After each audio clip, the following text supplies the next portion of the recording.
Listo, entonces, estando en MySQL Workbench, acá, nosotros tenemos la posibilidad de crear como un área de trabajo. Un área de trabajo para poder realizar consultas. Y las consultas es como el centro, el corazón del lenguaje estructurado de consultas, o sea, los queries, ¿sí?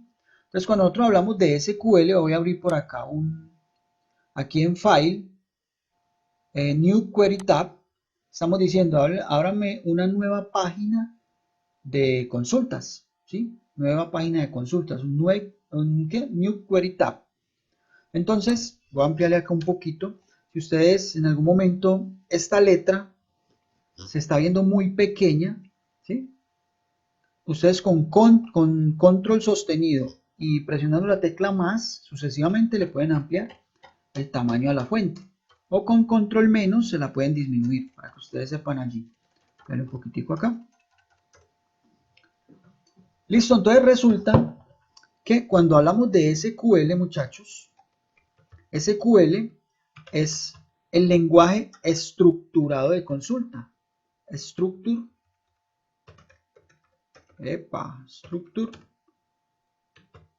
Query Language. Es un lenguaje que, por decirlo así, es universal.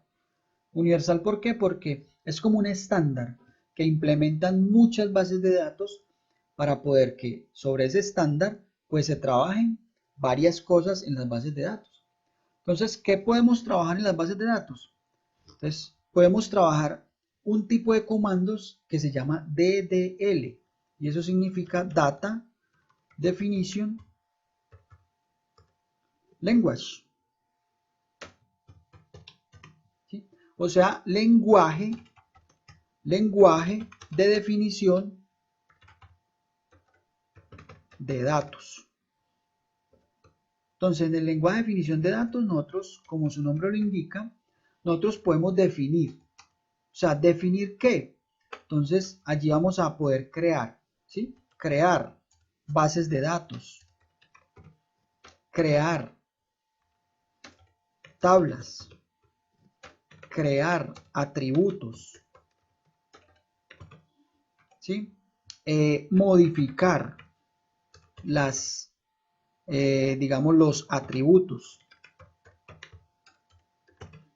borrar tablas, borrar atributos, crear índices, crear llaves primarias y llaves foráneas, ¿sí?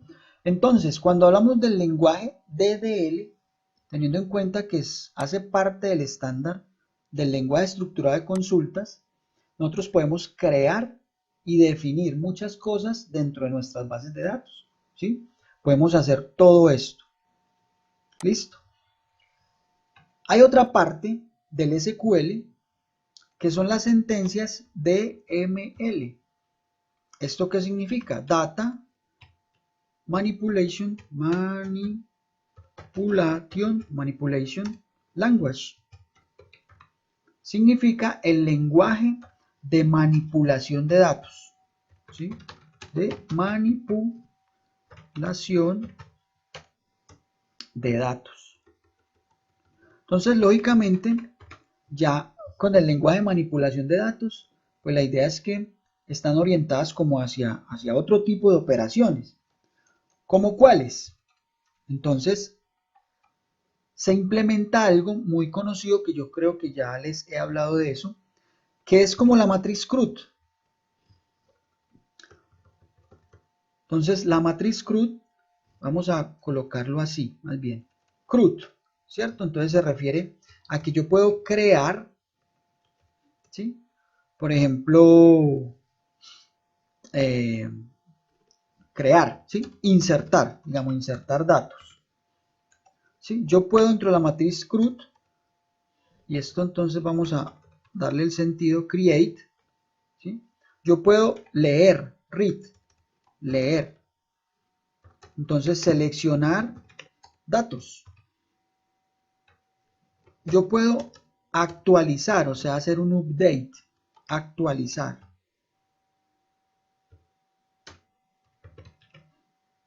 Actualizar datos. Y yo puedo, dentro de mi matriz CRUD, un delete, o sea, borrar datos. Entonces, básicamente, cuando yo hablo del lenguaje DML o de las instrucciones DML, yo a lo que me estoy refiriendo es a todas las posibilidades de manipular esos datos, de poder crearlos al hacer inserciones, de poder leerlos para poder extraer información de esa base de datos, poder actualizar la información, porque la información es dinámica. Muchas de las entidades de las tablas de nuestro modelo cambian constantemente, periódicamente. Hay unas que cambian con más frecuencias que otras. Hay otras que son más estáticas, es decir, cambian de vez en cuando. Y hay otras que eh, pueden no cambiar nunca, ¿sí? Pero entonces podemos o debemos tener la posibilidad de actualizarlas a través de hacer un update para actualizar los datos. Y también borrar la información, ¿cierto? Esta parte del borrado es muy importante que nosotros sepamos manejarla bien. ¿Por qué? Porque no siempre el borrado que se hace a las bases de datos es un borrado físico.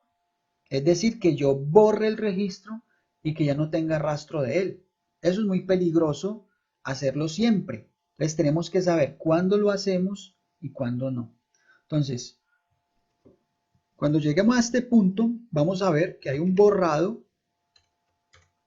¿sí? Un borrado físico y hay un borrado lógico. El que más se implementa es el borrado lógico. ¿Por qué? Porque el registro permanece en la base de datos, pero a través de un estado de ese campo podemos saber, de algún campo podemos saber si el registro hace parte de como de los registros activos o está borrado y necesitamos conservarlo allí. Cuando hablamos de un borrado físico estamos hablando de que eliminamos de la base de datos y por tanto, digamos por decirlo así, del disco donde se está almacenando esos datos de allí. Ya no los podemos como obtener en un momento dado, sino a través tal vez de un backup que se haya realizado previamente cuando estaba el dato. Entonces hay que tener en cuenta eso.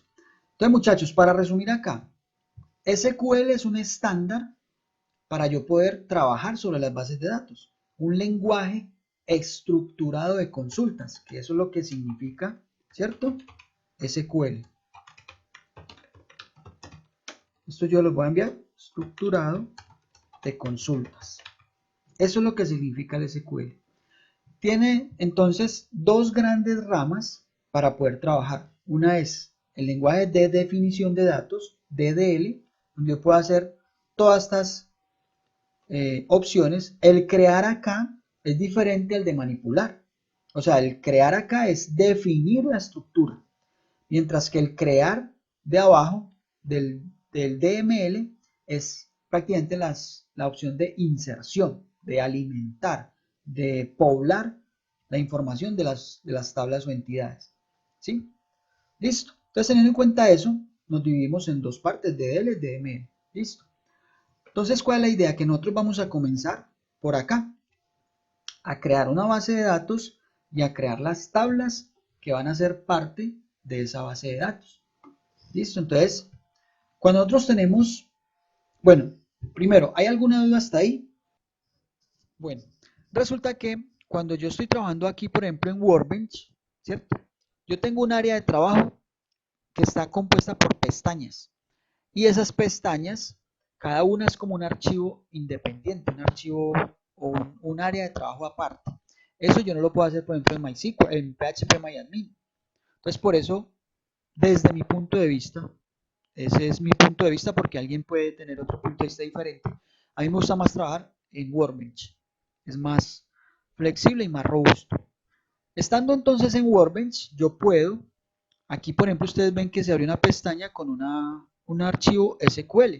Yo puedo irme aquí a File y guardar Save Script o Save Script As, ¿cierto? Y guardar este archivo.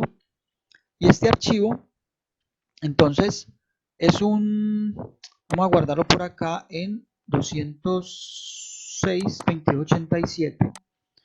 Entonces coloquémoslo acá, introducción,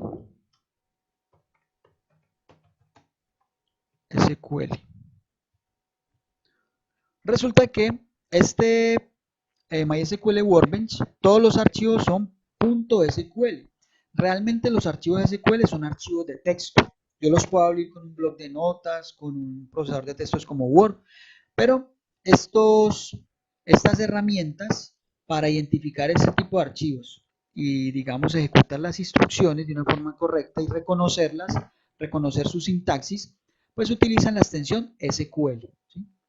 Entonces, para que tengamos en cuenta eso, los archivos generados acá tienen la extensión SQL. Aquí nosotros podemos trabajar comentarios. Entonces, podemos trabajar comentarios en bloque, es decir, con este slash asterisco. Miren que ahí se puso de otro color el texto, y donde yo quiera que termine el comentario, para que no se ejecuten las instrucciones que hay allí, yo coloco asterisco slash. Entonces, todo eso quedó encerrado en un comentario que no va a ser ejecutado en el script. ¿Por qué? Porque el script puede tener muchas instrucciones, ¿sí? Y cada una de las instrucciones se separan con punto y coma para que yo las pueda ejecutar en bloque. Entonces yo aquí puedo ir guardando mi script para después hacer uso de él. Bueno, muchachos, entonces resulta que nosotros tenemos acá este archivo. Necesitamos, listo, crearlo allá. Entonces, lo primero que tenemos que hacer es crear un lugar donde van a reposar todas estas tablas que hacen parte del modelo. Ese lugar es un esquema, o en otra terminología es la base de datos. Cuando estamos en MySQL y en esta herramienta MySQL Workbench, aquí se habla de esquemas, ¿sí? Y los esquemas son contenedores, son bases de datos que contienen tablas, que contienen objetos que vamos a ver más adelante, que son las vistas, que son los procedimientos almacenados, que son las funciones, ¿sí? Pero para llegar hasta allá, pues tenemos que recorrer mucho todavía. Entonces, lo primero que vamos a hacer es crear una base de datos. ¿Con qué? Con un comando DDL que hace parte del estándar SQL. ¿Cuál es ese comando? Entonces, crear una base de datos. Entonces, el comando es create esquema y el nombre de la base de datos. Entonces yo voy a colocar, por ejemplo, ferretería. Profe, ¿Sí? profe, o sea que vamos a empezar primero a aprender los comandos. Vamos a intercalar, ¿sí? Porque, Ok. sí, por ejemplo, lo de las relaciones lo vamos a ir viendo, yo creo que en unas 2 clases más. Yo creo que la otra semana Bueno, comenzamos con el tema de relaciones, ¿sí? ¿Listo? listo, gracias. Bueno, entonces, para crear una base de datos, este es el comando create schema, el nombre de la base de datos, yo aquí lo voy a decir 206.22.87, que es la ficha de ustedes. Listo. Entonces, ¿qué hacemos? Este script yo lo puedo, digamos, yo puedo tener un script con toda la creación automáticamente en bloque de la base de datos, de las tablas, de los atributos, de los índices, de las relaciones, de todo, ¿sí? Entonces yo podría coger ese script y ejecutarlo todo de una. Para poder hacer eso yo tengo que separar. Miremos que si yo aquí coloco un voy a crear otra base de datos de ejemplo. Miremos que esta instrucción sale como con un error de sintaxis, ¿sí? Pero está bien, la instrucción está bien. ¿Cuál es el problema? De que como es una instrucción separada de esta anterior, yo necesito indicarle a este editor que esta instrucción termina acá. Y miren que el error se quita, ¿sí? ¿Por qué? Porque ya estoy diciendo, bueno, esto es una instrucción, sigue esta. Si yo colocara otra debajo de esta sin colocarle punto y coma, otra vez me saldría error. Entonces, el mensaje cuál es? Que cada instrucción se debe separar con un punto y coma. Veremos que por acá entró otro muchacho que apenas se despertó. ¿Quién sería? Ah, o alguien escribió, ya. Listo. Bueno, Profe, una preguntita. sí, dígala. Entonces, ¿el punto y coma se pone solo cuando hay otra instrucción abajo o siempre? Pues digamos que es necesario y obligatorio cuando hay una instrucción debajo, ¿cierto? Si es la última instrucción, usted lo podría dejar así. O si yo no voy a tener más instrucciones en este archivo, ¿cierto? Yo lo podría dejar así. Pero si yo voy a tener muchas instrucciones, tengo que separar cada una con punto y coma para que no me marque esos errores ahí.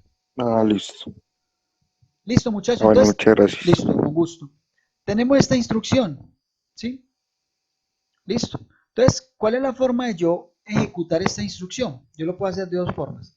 Cuando el archivo está en bloque y tengo muchas instrucciones y todas están bien separadas y no tengo errores y yo quiero ejecutar todo de una, pues yo podría venirme acá teniendo esto abierto y ejecutar el archivo, todo el script desde este rayito, ¿cierto? Y se ejecutaría todo. Pero si yo quiero ejecutar una partecita del script, entonces yo selecciono, no tengo necesidad de incluir el punto y coma, pues ahí lo incluí, selecciono lo que yo quiero ejecutar y yo le doy clic en el rayito, ¿sí? Y acá abajo vamos a tener una barra de estado. Entonces miremos que, voy a quitar acá. Esta barra de estado, el último comando que hay, tiene como un error. Esta barra de estado entonces, ¿qué nos indica? Es una ventana de salida.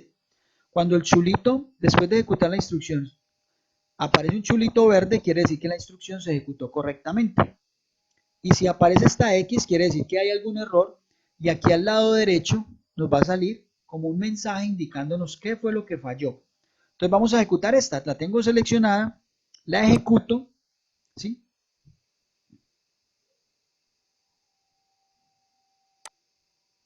Y no pasó nada. Bueno, entonces, bueno, listo. Entonces nos dice, no, sí, ya la había hecho. Es que me faltaba bajar desde acá. Entonces, mire lo que me dijo acá. En la primera vez que yo la ejecuté, apareció el chulito verde. Este. Y nos dijo, bueno, nos ejecutó la instrucción, me dijo, una fila afectada. Eso quiere decir que la instrucción se ejecutó correctamente. La segunda vez que yo la ejecuté, me marcó esto. ¿Por qué? Porque él trata de crear la base de datos y me dice que la base de datos no puede ser creada porque la base de datos ya existe. O sea que ya existía y él no puede crear un esquema o contenedor de bases de datos con el mismo nombre. Tiene que ser diferente. Listo. Entonces, ¿cómo observamos esa parte acá? Miremos que aquí hay una ferretería de otra ficha, ¿sí? Pero esa no es la que acabamos de crear. Para poder visualizar acá los cambios, después de yo haber hecho algo acá, yo tengo que venir acá a estas flechitas, esa es una opción, o la otra es hacer clic por acá, clic derecho, y hay una opción acá que es Refresh All. ¿Sí? Cualquiera de las dos tiene el mismo efecto. Yo le digo Refresh All y miremos que aquí ya me aparece la base de datos. Ferretería 206.22.87. Si yo le hago clic en esa flechita, él me abre para especificar qué detalle tiene este contenedor de bases de datos a nivel de tablas, de vistas, de procedimientos almacenados y de funciones. En tables, tablas, no hay nada. Pues lógicamente porque apenas creamos el esquema. Listo. Entonces, miremos que esta ferretería que acá aparece como en negrilla. ¿Por qué aparece en negrilla? Porque eso le indica a Workbench que las instrucciones que yo estoy creando acá, al lado derecho en el script, van a afectar la base de datos actual, la que esté seleccionada. Y la seleccionada es la que está con negrilla. Puede haber solo una base de datos seleccionada. ¿Cómo se activa? Con doble clic sobre el nombre de la base de datos. Yo le doy doble clic, ¿sí? Y él me va activando la base de datos. Quiere decir que si yo ejecuto un comando acá, las tablas, para crear tablas, por ejemplo, me irían a quedar en este momento acá. Entonces, como necesitamos que nos quede dentro de nuestra base de datos, pues vamos a seleccionar la base de datos que acabamos de crear, que es la nuestra, esta, Ferretería 206 2287. O sea que cualquier cosa que yo ejecute acá ya me va a quedar dentro de mi base de datos. Bueno, entonces resulta que nosotros necesitamos crear una tabla, ¿cierto? O la primera tabla. Entonces voy a irme acá, o más bien, para crear una tabla en una base de datos, entonces crear tabla, sintaxis general. ¿Cuál es la sintaxis general? Es la siguiente, el comando create table, nombre de la tabla, abrimos paréntesis, ese paréntesis puede ir al final o acá, aquí va a ir nuestro atributo 1, tipo de dato, características, coma. Posteriormente va a ir atributo 2, tipo de dato, características. Por acá vamos a tener el atributo 3, si llegamos hasta allá, características, y así pueden haber muchos atributos hasta llegar hasta nuestro atributo n, es decir, el último. Y acá el último atributo nos lleva hasta coma, cerramos el paréntesis y punto y coma. ¿Sí? Entonces, esta es la sintaxis general para poder crear una tabla en mi esquema desde MySQL Workbench utilizando sentencia DDL create table, ¿sí? La sintaxis general. Como esto es una explicación general, pues si yo ejecutara esto no me funcionaría. Entonces voy a colocar un comentario para que esto no se ejecute. Simplemente es como la explicación. Teniendo en cuenta entonces esta sintaxis general, vamos a crear nuestra tabla artículo. Entonces yo voy a ir acá a este archivo de Word, voy a traerme esto de acá, lo voy a copiar, lo voy a pegar acá, voy a pegarlo. Por regla mnemotécnica y buena práctica, los atributos deben ir en minúscula. Tenemos que olvidarnos un poquito de los caracteres acentuados cuando estemos definiendo tablas. Yo creo que ya les mencioné o les referí un video que tenemos allí en el canal que habla acerca de las reglas mnemotécnicas. Nos habla de los caracteres acentuados, de que no manejemos espacio, que manejemos en minúscula, que nombres entre más corticos mejor para evitar ponernos más trabajo. La palabra, por ejemplo, código tiene tilde en la O, pero no le vamos a colocar código con tilde porque nos puede traer un problema. Y todo manejémoslo en minúscula. Es una buena práctica porque muy seguramente cuando ustedes estén trabajando, haciendo su práctica o en una empresa, ya desarrollando pues una labor como tecnólogo o como ingeniero posteriormente, se van a dar cuenta de que generalmente se maneja todo en minúscula cuando hablamos de bases de datos. Listo, entonces miremos, esta es nuestros atributos de la tabla. Entonces vamos a crear nuestra tabla con base en esta sintaxis general. Entonces vamos a decirle create table. El nombre de nuestra tabla es artículos. Abrimos paréntesis acá. ¿Cierto? Yo voy a indentar esto, es decir, poner una sangría, un tabulador. ¿Listo? Voy a bajarle un poquito aquí. Entonces nos comienza a decir, vea, usted ya definió el comando, el nombre de la tabla, entonces viene el primer atributo, listo, el primer atributo es el código. ¿Cuál es el tipo de datos? Ah, es un char de 20. ¿Cuáles son sus características? Entonces las características de un atributo pueden ser muchas.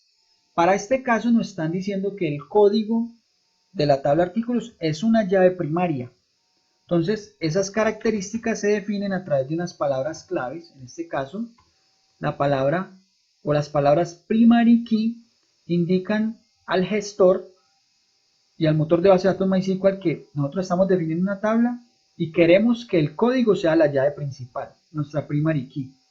Como es una llave primaria, esa llave primaria, como ya lo hemos explicado en los otros videos, no puede aceptar valores nulos y siempre debe tener un valor, siempre. Por lo tanto, nosotros debemos especificar que esa llave primaria tiene las características de not null, es decir, no va a aceptar valores nulos. Y en este caso, esta partecita serían las características del atributo. Estas serían el tipo de datos y este sería el nombre del atributo, como está aquí en las características generales. Colocamos coma y seguimos con el segundo, ¿cierto? Entonces nos dice que es un char de 20. Vamos a permitir que almacene valores nulos, ¿sí? Porque, digamos, ese es el criterio. Alguien podría tener otro criterio diferente. Simplemente para mostrarles que yo podría definir el atributo con el tipo de datos y ya. Y acá, por ejemplo, si fuera el índice único, ahí sí tendríamos que ponerle not null, ¿sí? Unique index.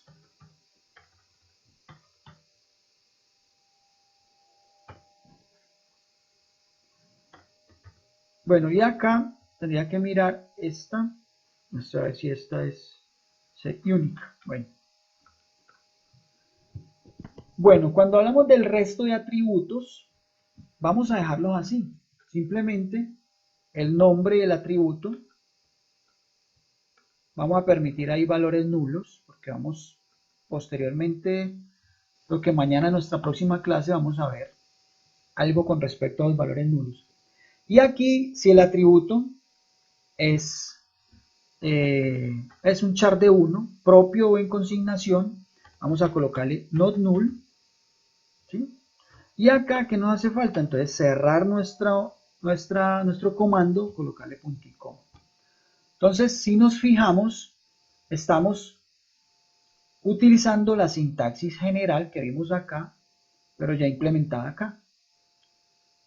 ¿Sí? Entonces, si nosotros seleccionamos este fragmento de código, esta instrucción toda completa, le damos clic acá en el rayito.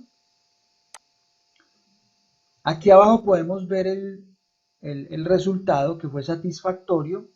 Create table, artículo, char, me dice cero filas afectadas, quiere decir pues que, digamos, hizo una labor, no creó registros, pero el comando fue satisfactorio.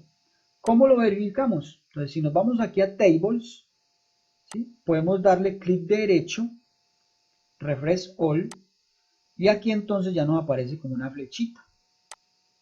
Y está nuestra entidad artículos. Y nuestra entidad artículos, cuando yo me ubico acá, puedo, desde esta cuadrícula, desde este cuadrito, si le doy clic, puedo ver qué datos tiene, o sea, qué registros tiene esa entidad. No tiene nada, la acabamos de crear.